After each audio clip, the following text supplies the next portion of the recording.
one of the most highly anticipated albums of the year is perhaps one of the worst album titles of the year, Tranquility Base Hotel and Casino. This is the 6th studio album from Arctic Monkeys. You know them by now, surely. They are a massive indie rock band from Sheffield who literally got instant success. Like, the minute they broke out with their first single, it went straight to #1. I mean, sure, they were a band a few years prior to that, touring, you know, in many local Sheffield pubs, and gained their exposure through that. But to get your first single as a #1 for an indie rock band is quite a big thing. Indie rock was obviously booming in the 2000s. I mean, it's not like they were putting out something that was completely different to everything else.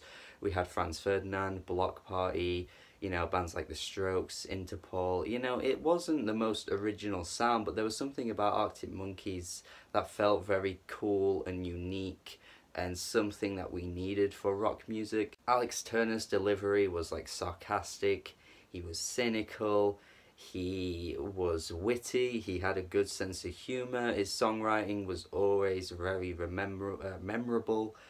There was always a line in every song that they had that you just know in your mind and you just repeated constantly because it was just so relatable in some way. He had an outlook that just seemed to fit anyone at any point, you know. Tracks like Mardy Bum were very relatable to people in Sheffield because it's such a common phrase, and they just ended up rising to become this rock band that became so beloved by millions of people. They had this Oasis type of success that just seemed to ring with your average person. They just had this sound that was very familiar, but the vocalist had a relatable attitude on life, and, you know, it was very working class in a way. They never came off as snobby or pretentious. They were just what they were. They knew what they were going for, and it was great. Very much not what Oasis were, in my opinion. I mean, they've got a lot of great songs, for sure. I still enjoy a lot of their songs when they come on.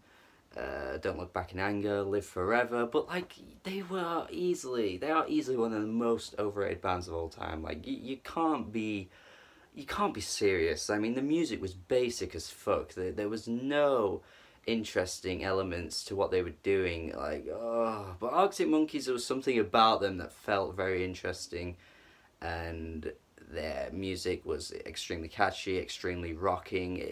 They just had everything, really. However, though, after Favourite Worst Nightmare, still think that's a great album. Their first album, obviously great. We all know that at this point. It's a classic.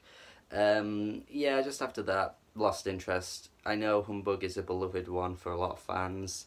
It's alright, I don't know, I'm not that bothered about it. I skipped Suck It and See because of the singles. They were shit. They were absolutely shit. Don't Sit Down Because I Moved Your Chair. Are you kidding me? What is that song? And then AM was just pretty average, in my opinion. I thought it had some great songs on it, but there were too many duds and too many songs that were way too familiar in their sound. It was just a nostalgia fest for psychedelic rock, hard rock, everything that came out in the 70s and the 60s, that album embodied. Which, of course, in the hipster age meant that it became a very successful album, one of the biggest selling vinyl albums of this decade. You know, hipsters love their nostalgia, their sort of aesthetic, and that album is everything that your average hipster wants. But it is safe to say that this new album is a complete change of pace to anything they've ever done, and many people have been likening it to The Last Shadow Puppets, which is a side project that Alex Turner is a part of. Miles Kane is also a part of this group. He hasn't really blown up in a way that, you know, Arctic Monkeys ever did, but, you know, he's not particularly that great of a vocalist. But in The Last Shadow Puppets, I do think their music is actually pretty cool. I think their first album was really good, but the second album that they dropped a couple of years back, I think it was, did not live up at all. But their first album has these lovely string arrangements. Every track is just really fast-paced, and the way they both play off each other as vocalists, I think they're actually pretty damn good when they work together. So as much as I'm not a Miles Kane fan, I think he works in the context of The Last Shadow Puppets. And I think it is safe to say that this style of soft rock has influenced this new album. It's definitely going down that lane. And what are my thoughts on it? Well, I think it's okay. I think it's okay.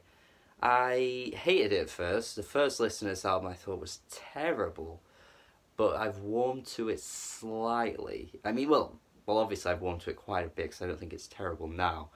But it's not like I've done a 180 on it and I think it's a great album or anything. I just think there are some elements to it that I appreciate more.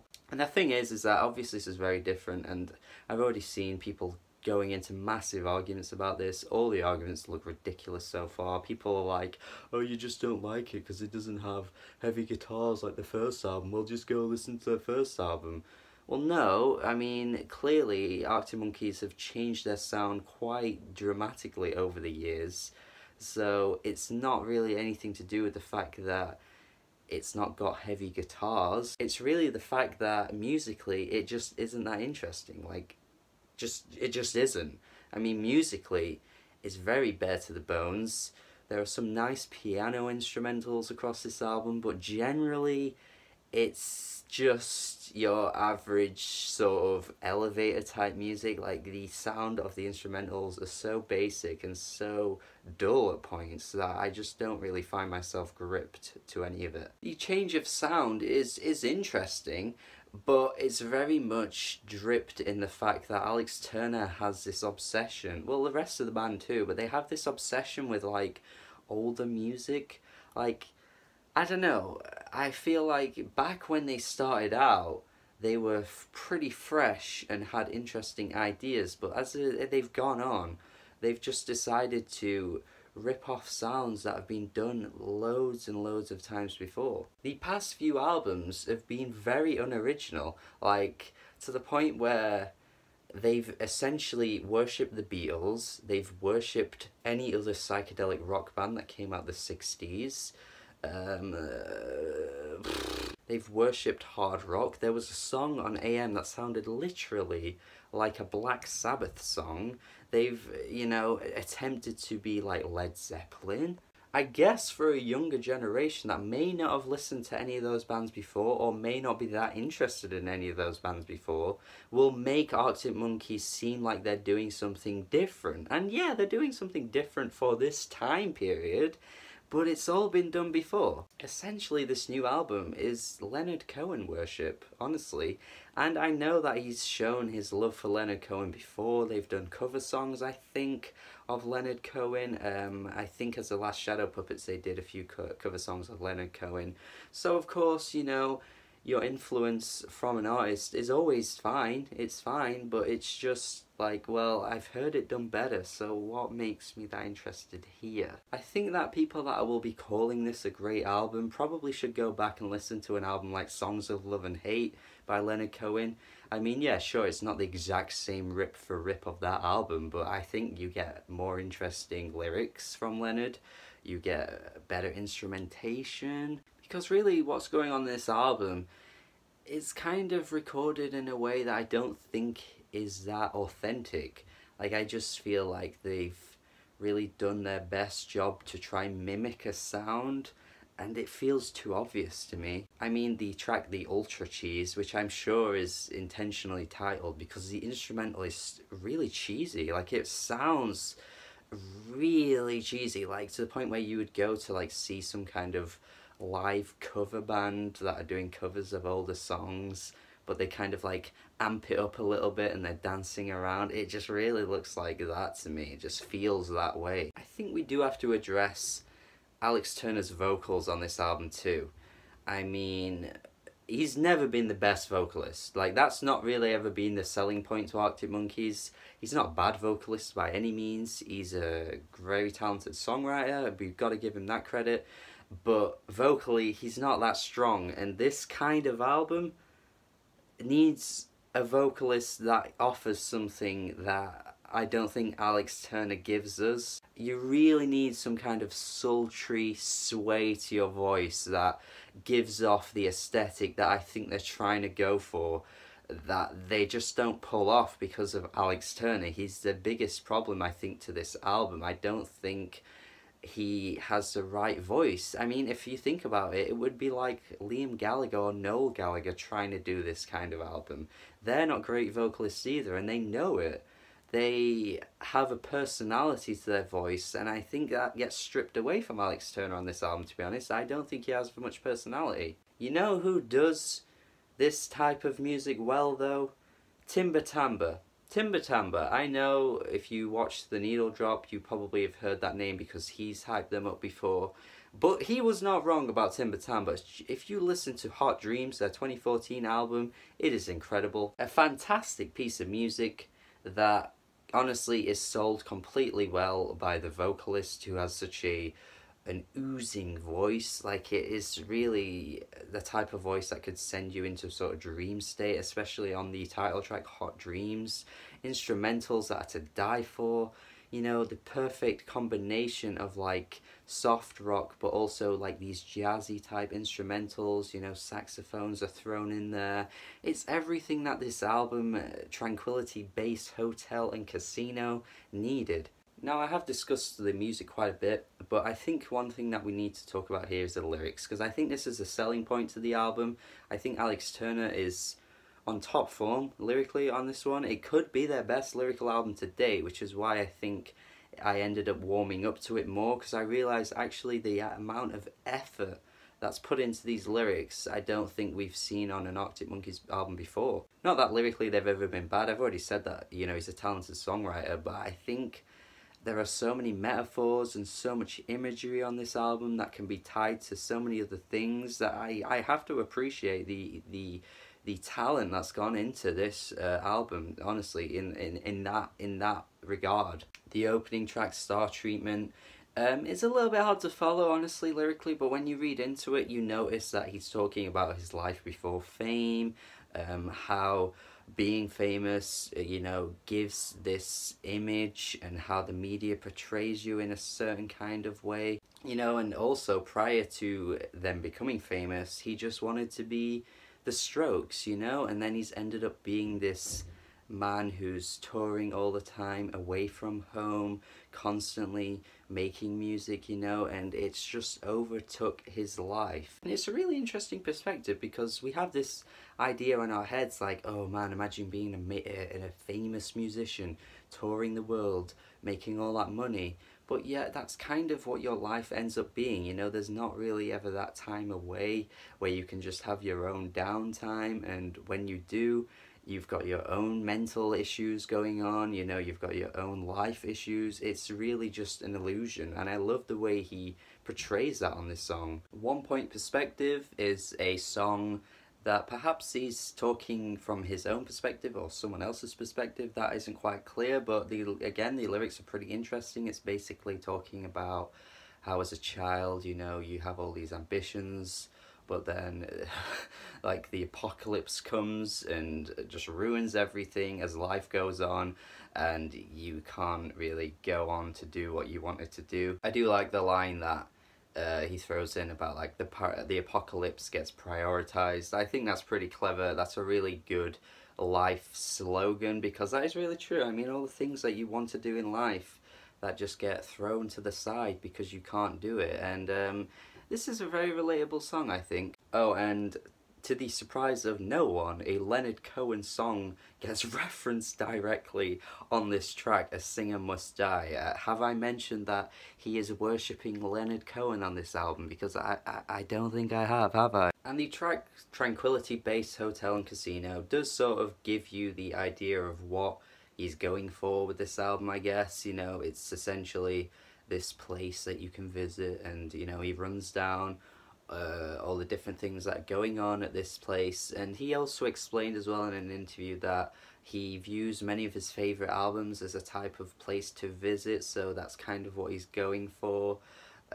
with this. I don't think it's explained all that well in the track though. I think whatever he was trying to go for doesn't really hit the landing, to be honest, which again is why I've said that this album title isn't really that great, because I don't think he goes into too much detail as to why it's named that. And you don't have to explain everything that you create, but I think if you're going to have a track about it, then you could do a bit of a better job as to give the audience an understanding, to be honest. 4 out of 5 though seems to explain it a little bit better, it seems. I mean, this track could easily be referring to this hotel on the moon, and how it's, you know, rated as 4 stars out of 5. And the way Alex is singing on this track definitely fits way more to his style. He's a bit more gruffer and rougher.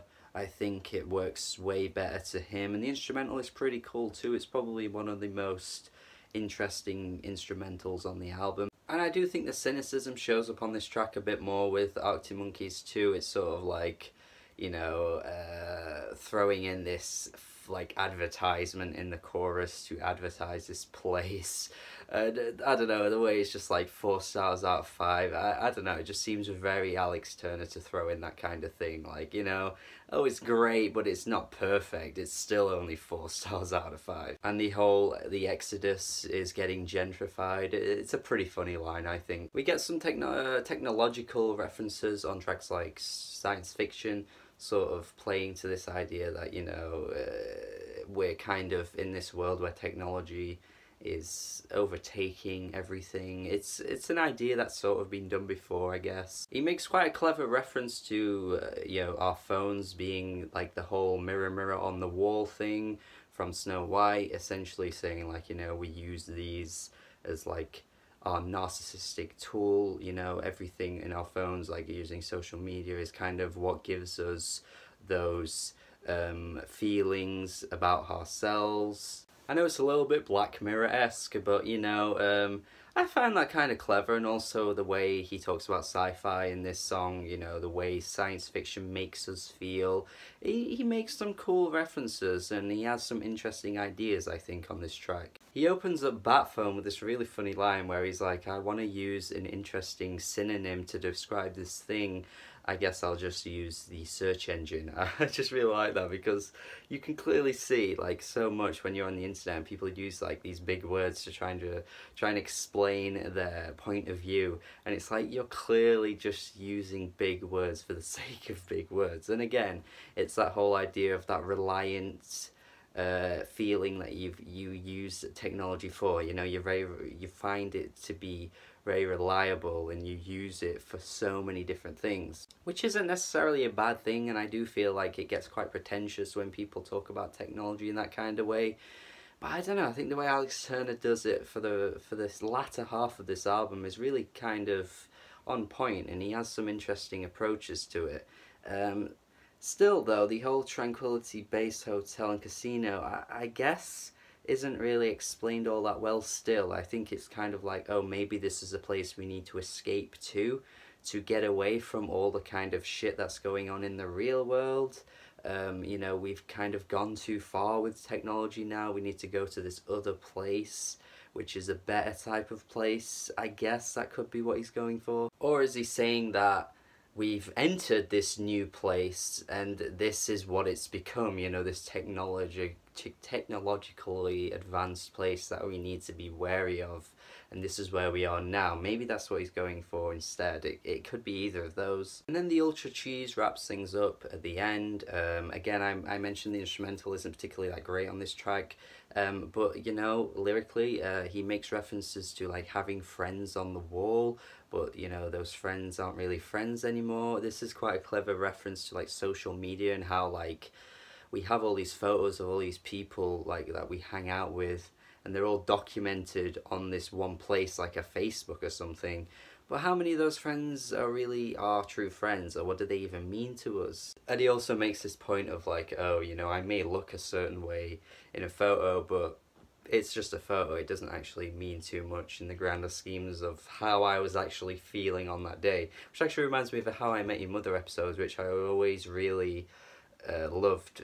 How I Met Your Mother wasn't that funny of a show, but they had clever ideas for episodes. And there was one where, like, you know, the main character has all these different photos with all these girls But yeah, none of the girls are in his life anymore, and during the time of a photo, you know, they've just had this kind of argument, and then in the photo they're all like smiling and everyone's like eh, but like in reality, what are those people actually really feeling and thinking? It's kind of just like a fake demeanor thrown onto an experience that you've gone through to kind of make it look like it's this great time, but maybe you're actually having a terrible time, that kind of thing. And then he wraps the album right up the end with this line that he's basically saying that, you know, I never stopped loving you. And I suppose you could throw that at technology in a way, like, oh, I've said all this stuff about how bad technology is, but yet still here I am. Actually, I have this love-hate relationship with technology, and it's actually really useful, and you know, I'm not going to stop using it after all of this. Which is pretty self-aware, I guess. You could just make out like, oh, this thing is bad, but I still do it anyway, like smoking and stuff like that, and drinking loads of alcohol. It's all those kind of things that we know aren't particularly good, but we do it anyway. Which separates this idea from the rest in a way, because often you see these kind of songs that talk about like technology and like, oh, we're addicted to our phones. But you know, there's never that self-awareness that shows like, well, yeah, we are, but actually, you know, there's some usefulness that comes from it, which there is. And I think that last closing line does depict that very well. And so I appreciate Alex Turner's ideas on this album a lot. Sure, I think it takes a while to actually get to that point though, because as I said, like, I don't think the entire concept is explained all that well. You have to really read into it to understand it. And musically, it's dragged down because the instrumentals, again, are pretty just ripped out of the 70s, you know, soft rock type music that's been done before. Isn't that compelling to listen to? Which makes me kind of torn on what I want to grade this, because musically I'd probably throw a D on this, to be honest. Like, I don't think it's good at all musically. However, lyrically, I think it's incredibly sharp, you know. I think there are so many ideas that even, like, I've tried explaining as much as I can, but I've missed so much because there are some lines that I just don't quite follow, or I don't quite get what it means. And so you have to read into it more. So based on that, it could easily be like an A- with the lyrics, or a B+ around that area. But I can't really lie when I say I don't actually get that much enjoyment out of this album until I look into these lyrical ideas and themes. So I guess at the most, it's okay. It's okay. It's not terrible. I'm glad I gave it more chances, because at first I thought it was. But overall, I guess I'm going to have to go with a C-. Certainly an interesting listen. Definitely read into the lyrics if you haven't. I think you'll get a lot out of what he's going for here, but you'll probably be quite confused much of the time, I think, as well. Certainly not the most exciting musical album you'll hear of the year, for sure. Not even the most exciting Arctic Monkeys musical album you'll ever hear, but you'll get something from the passion in Alex Turner from this album, and much of the ideas that he throws in there are very cool, and perhaps the concept overall could have been done slightly better, but I do want to praise him for what he tried to do here. And I guess that's it. I've talked for a very long time, my throat is beginning to hurt. And I hope you enjoyed this review. This might be one of my longest reviews ever, but if you stuck around till the end, then you are a real one. You are one of the real ones. Subscribe to the channel if you haven't already. Comment and let me know your thoughts, and yeah, C-, it's okay. Have a good day.